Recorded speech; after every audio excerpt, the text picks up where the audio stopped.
আসলে আমরা লাল কার্ডটা দেখিয়েছি আমাদের রাজশাহী মহানগর জেলা ও দায়রা জজ আদালতের যে বিচারপতির ওনার ওয়াইফকে নিয়ে আমরা দেখেছিলাম কিছু প্রপাগান্ডা হচ্ছে। আমরা গত কিছুদিন আগে বৃহস্পতিবারে দেখেছিলাম যে একটা ভিডিও ভাইরাল হয়। ওই ভিডিও ভাইরালে দেখেছিলাম আমরা যে রাজশাহী যে মহানগর জেলা ও দায়রা জজ আছে ওনার ওয়াইফকে নিয়ে কিছু পরকের এলিগেশনে এবং কি ওনার ছেলেকে ওখানে জবাই করে হত্যা করা হয়। পরবর্তীতে হত্যা করার পরে পুলিশ আসামিকে গ্রেপ্তার করার পরে আসামি পুলিশ হেফাজতে আসামি তার সাংবাদিকের সাথে কথা বলে। সেখানে তিনি সম্পূর্ণভাবে বলেছেন যে ওনার সাথে ওনার দীর্ঘদিনের একটা পরকীয়া রিলেশন, এই পরকীয়া রিলেশন থেকে উনি ক্রোধিত হয়ে উনি ওনার ছেলেকে জবাই করেছেন।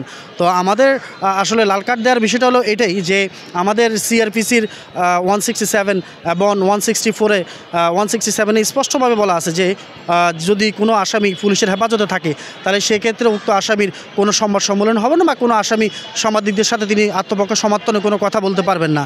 এবং কি সেটা আমাদের কনস্টিটিউশনের 35 অনুচ্ছেদও বলা আছে যে এই ব্যাপারে যে আসামি তাতে আত্মপক্ষ সমর্থনের অধিকারটা লঙ্ঘিত হয়। অথচ আমরা দেখেছি ওখানে ওটা করা হয়েছে। এবং কি আমরা যদি দেখি 164 যেটা বলা হয়েছে ওখানেও আমাদের যে ম্যাজিস্ট্রেট ছিল ম্যাজিস্ট্রেটের অনুমতিক্রমে অন্য ম্যাজিস্ট্রেট আসামির সাক্ষ্য নিতে পারবে, তবে সেক্ষেত্রে উপস্থিত থাকতে পারবে না পুলিশ বা আপনার কোনো সাংবাদিক উপস্থিত থাকতে পারবে না।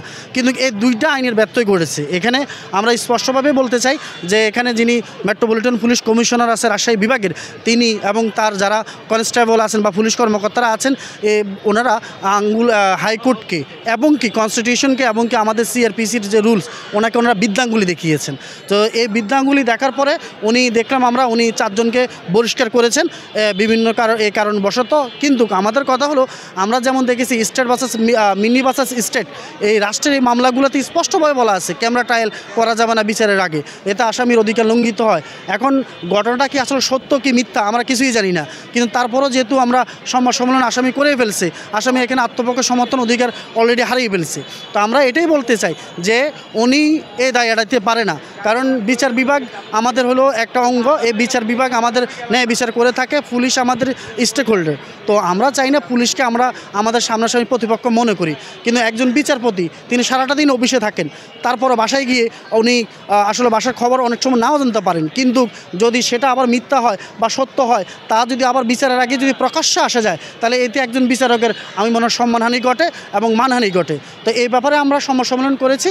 আমরা চাই, আমরা আজকে ঢাকা জজ কোর্ট থেকে আন্দোলন করেছি এবং কি আমরা ওনাকে লাল কার্ড দেখিয়েছি, উনি নিজে ইস্তফা দিবেন, আর নয়তোবা রাষ্ট্রের উপদেষ্টা বা আমরা আইন উপদেষ্টা বরাবর যা করার দরকার আমরা পরক্ষণে আলোচনার মাধ্যমে করে নেব।